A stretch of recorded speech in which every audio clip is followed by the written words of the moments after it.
নিজের শর্তেই বাঁচি, কাউকে কৈফিয়ত দেই না। মুকুট ছাড়া আমি আমার রাজকন্যা।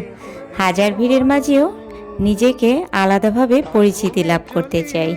হ্যালো, আসসালামু আলাইকুম। সবাই কেমন আছেন? কী অবস্থা সবার? অনেক দিন পর আপনাদের সাথে একটি ব্লগ শেয়ার করতে যাচ্ছি। আর আজকের ব্লগটি হচ্ছে আমার মেজো বোনের অ্যানিভার্সারি। তো সবাই হচ্ছে ওর জন্য দোয়া করবেন। আর আমরা এই তো একটু মোটামুটি রেডি সেডি হলাম।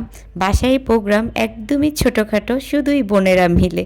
এটাই হচ্ছে ওর অ্যানিভার্সারির কেক, আর এটা ওর হাজব্যান্ড ওকে গিফট করেছে। ওকে যদিও আরও অনেক কিছু গিফট করেছে, বাট ওগুলো হচ্ছে ভিডিও ক্লিপ নেওয়া হয় নাই।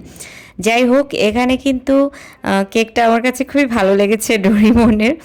আর এই যে ফুলের তোড়াটা, এটাও ওর হাজব্যান্ড ওকে দিয়েছে। আর গিফটগুলো অবশ্যই লাস্টে আপনাদের কাছে শেয়ার করব। আসলে ওর হাজব্যান্ড ওকে এত পরিমাণে ভালোবাসে, আমরাও হচ্ছে এর জন্য খুবই ওকে পছন্দ করি। তো সবাই হচ্ছে ওদের দাম্পত্য জীবনের জন্য দোয়া করবেন।